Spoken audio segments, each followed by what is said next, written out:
Hello दोस्तों, स्वागत है आपका हमारे यूट्यूब चैनल में। आज की वीडियो में हम लोग बात करेंगे अंतर्राष्ट्रीय न्यायालय के बारे में। अंतर्राष्ट्रीय न्यायालय यानी कि इंटरनेशनल कोर्ट ऑफ जस्टिस, इसको शॉर्ट में आईसीजे भी कहा जाता है। ICJ international court of justice यानी कि अंतर्राष्ट्रीय न्यायालय, वह कोर्ट जो अंतर्राष्ट्रीय मामलों को देखता है। अंतर्राष्ट्रीय मामला जो अलग अलग देशों के बीच जो विवाद होता है, उन विवादों को सुलझाने में अंतर्राष्ट्रीय न्यायालय का सबसे बड़ा रोल होता है।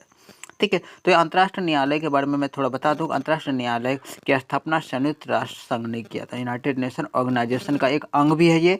ठीक है, और इसी ने इसकी स्थापना किया था और इसकी स्थापना हुआ था 1945 में।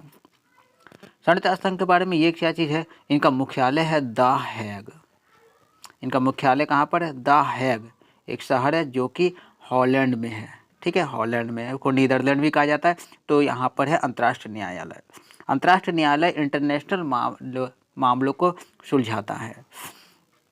तो चलिए आगे लिटरेचर से सारा चीज़ को क्लियरली समझते हैं।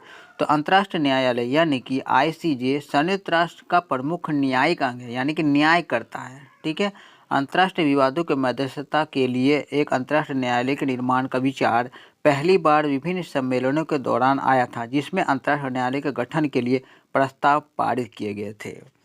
तो जब शुरू में तो अंतर्राष्ट्रीय न्यायालय था नहीं।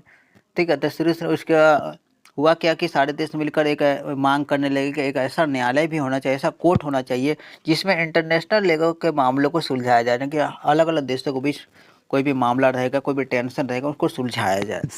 तो इसकी मांग शुरू से होती रही थी और इसलिए उसकी स्थापना 1945 में सैन फ्रांसिस्को सम्मेलन के द्वारा की गई। 1945 में सैन फ्रांसिस्को सम्मेलन हुआ था, उसके बाद इसकी स्थापना की गई थी। और अंतर्राष्ट्रीय न्यायालय के स्ट्रक्चर के बारे में आप समझ लीजिए कि इसमें 15 न्यायाधीश होते हैं, यानी कि अंतर्राष्ट्रीय न्यायालय में कुल 15 जज होते हैं। ठीक है, और 15 जज होते हैं इसमें, जिनमें से कोई भी दो एक ही राज्य के नागरिक नहीं हो सकते।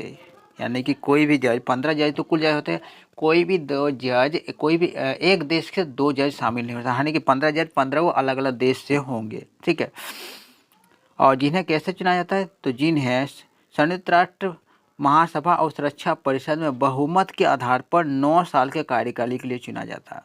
यानी कि चुनने का काम महासभा करता है और सुरक्षा परिषद करता है, और एक जज एक बार चुना जाएगा तो वह अगले 9 साल तक वहाँ पे जज के रूप में काम करेगा। ठीक है, न्यायाधीश जिनमें से 1/3 हर 3 साल में चुने जाते हैं, फिर से चुनाव के लिए पात्र होते हैं। ठीक है, जो वहाँ पे जज होते हैं वो हर 3 साल बाद चुने जाते हैं, और एक बार जज के बनने के बाद अगले बार में भी वो न्यायाधीश के रूप में चुने जाने के पात्र हो सकते हैं। न्यायाधीश अपने स्वयं के अध्यक्ष और उपाध्यक्ष का चुनाव करते हैं। यानी ये 15 जज होते हैं, 15 जजों में खुद भी अपने एक अध्यक्ष और उपाध्यक्ष भी चुन लेते हैं। ठीक है, और अध्यक्ष उपाध्यक्ष का भी कार्यकाल 3 साल का होता है। और ये क्या करते हैं, आवश्यकता अनुसार प्रशासनिक कर्मियों की नियुक्ति करते हैं। जो इसका अध्यक्ष होते हैं, उपाध्यक्ष होते हैं, जो अलग अलग काम करने अलग अलग ऑफिसर की नियुक्ति भी वही करते हैं। तो अंतर्राष्ट्रीय न्यायालय के कार्य को देखते हैं कि ये जो न्यायालय है ये क्या क्या कार्य करते हैं। तो न्यायालय का प्राथमिक कार्य होता है कार्य संप्रभु राज्यों के बीच विवादों पर निर्णय पारित करना है। कोई भी दो देशों के बीच कोई भी तरह का विवाद होता है तो उस पर फैसला सुनाता है, अपना निर्णय देता है। न्यायालय के समक्ष मामलों में केवल राज्य ही पक्ष हो सकते हैं, और किसी भी राज्य पर विश्व न्यायालय के समक्ष तब तक मुकदमा नहीं चला जा सकता जब तक कि वो ऐसा कार्रवाई के लिए सहमति ना दे।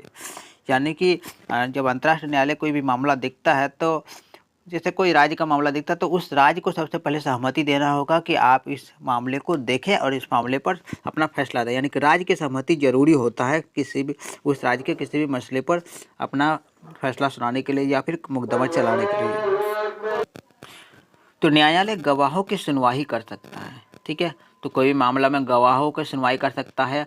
साथ ही अगर आवश्यकता पड़ता है तो जांच और रिपोर्ट बनाने के लिए विशेषज्ञों के आयोग की नियुक्ति करता है। कोई भी मामला को देखना है तो अंतर्राष्ट्रीय न्यायालय का इतना पावर होता है कि अलग अलग क्षेत्र के जो एक्सपर्ट होते हैं, जो विशेषज्ञ होते हैं, उनका एक कमेटी बनाकर जांच करवाया जाता है और उसके रिपोर्ट कोर्ट में पेश किया जाता है और उसी के अनुसार कोर्ट अपना फैसला सुनाता है। आईसीजे यानी कि इंटरनेशनल कोर्ट ऑफ जस्टिस, यही बात करें न्यायालय, विवादों का निर्णय न्यायालय के नियमों के अनुसार करता है। तो यानी कि न्यायालय भी अपने नियम के अनुसार ही कोई भी फैसला सुनाता है और उनके फैसले अंग्रेजी और फ्रेंच दोनों में दिए जाते हैं, यानी कि 2 भाषा से उनमें आपका फैसला सुना जाता है। खुली अदालत में सुना जाता है और अदालत का फैसला अंतिम और बिना अपील के होता है।